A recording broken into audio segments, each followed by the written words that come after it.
kai akwa kar ka zanto kana da zuciya ta son daukar fansa. Manzo Allah ya faɗa cikin hadisin da Imam Muslim ya ruwaito al'amura guda uku ce ba irin su, yace na farko dai babu yanda za a yi dukiya ta ragu dan ana sadaka. Sadaka ba ta rage dukiya, sadaka ta zakka ko sadaka ta yau da gobe ba ta rage dukiya, haka manzo Allah ya rantsuwa akai. Abu na biyu, babu yanda za a yi wato ainihin ka yafe dangane da wani abin da aka maka ba da dai face sai Allah ya ɗaukaka ka. Abu na uku, babu yanda za a yi bawa ya zanto mai tawazu da kaskantar da kai da rashin nuna ni wane ne face sai Allah ya fito da shi a matsayin wanan ne a cikin jama'a, ba shi zai fito da kansa ba, amma in yace zai fito da kansa sai a kyale shi ya zama kamar hayaki yayi sama da karshe sai me sai yo kasa. Kisa suka ce karka zama hayaki, shi kullum hayaki so yake ya sama da karshe kuma sai iska ya kado shi ya dawo. Ina fata mun fahimta. To waɗannan ababe guda uku haka suke, wanda duk zai sadaka ba za ta toye dukiyarsa ba.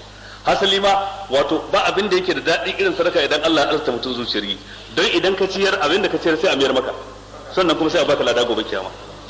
Ka ba da naira 1000 sai Allah ya mayar maka da naira 1000 ɗinka, sannan kuma sai ya baka lada. Ka ba da naira 100 sai a baka 100 ɗinka kuma sai kuma a baka lada.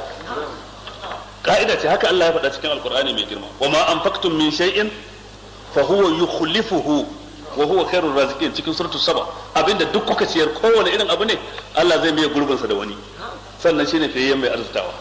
To kila nan gurin ka ce na ba da naira 1000 yau juma'a da safe, ina jira kafin gobe asabar kafin jibil hadi in ga 1000 ta dawo. Ba haka Allah yake mu'amalantar mutane ba.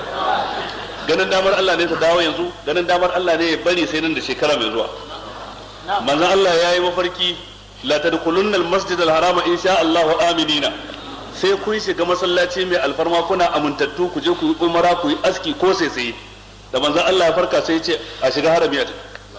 Mutane suka cire kayan gida suka shiga harami, aka taho da kaya sai da aka je Hudaybiya, saura mil 6 a shiga Makka, kafirai suka ce ba za a shiga ba, aka yi yarjejeniya sai shekara mai zuwa. Akan hanyar dawowa Allah ya saukar da inna fatahna laka fatahan mubina, manzo Allah faɗa sahabbai ga abin da aka saukar musu, suka ce yanzu wannan abin da aka yi mun je an hana mu shiga a ce shine fatahi. Manzo Allah ce fatahi ne. Umar dan Khattab ya ce ba ka ce ba kai mafarki za mu shiga Makka cikin harami me kaza, yace na ce maka dai, amma na ce maka wannan shekarar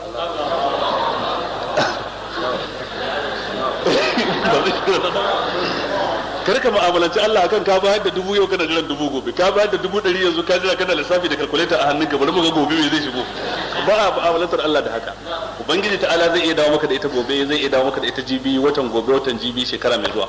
Ubangiji ta'ala zai iya dawo maka da ita a matsayin 100, ubangiji ta'ala zai iya dawo maka da ita a matsayin wani abin da za a yi maka wanda 100 ce, da sai ka ba da 100 a yi maka sai a maka shi kyauta, a yi maka wata hidima, a yi maka wani aiki, wani ma'aikaci ko wani lebar ko wani menene ya yi maka wani abin da inda biya za ka yi sai ka bayar da nawa 100. Duk ubangiji ta Allah na iya sakan ya maka da wannan. To kaga ka bayar da 100 ta dawo, kuma lada na nan jiran ka. To ai kaga ba karaman aiki bane ba, shi yasa ce da dukiya sai mun yaki da zuciya. Manzo Allah ce babu wani ne da rana ke fitowa cikin sa fa sai mala'iku guda biyu sun sauka. Ɗaya daga cikin su abin da ke cewa Allahumma ati munfiqan khalafa, ya ubangiji duk mai ciyarwa mayar masa da gurbinsa, in ya ciyar mayar masa da gurbinsa. Wa yaqulu al-akhar Allahumma ati mumsikan talafa, dayan kuma yace ya ubangiji duk wanda ya matsi hannun shi ya ubangiji ka gadar masa da hasara. To shi yasa idan mutum bai ba sai hasara ta zo sai ta cinye kudin, in mutum ya alkhairi kuma Allah mai gurbinsa kuma ya bashi lada, in bai yi ba kuma sai hasara ta zo ta cinye kudin. Ma'ana ko dai ai kamar yadda Hausa yake cewa ne duk wanda bai yi sharan masallaci ba zai ta ina, zai ta kasuwa ko ta tasha.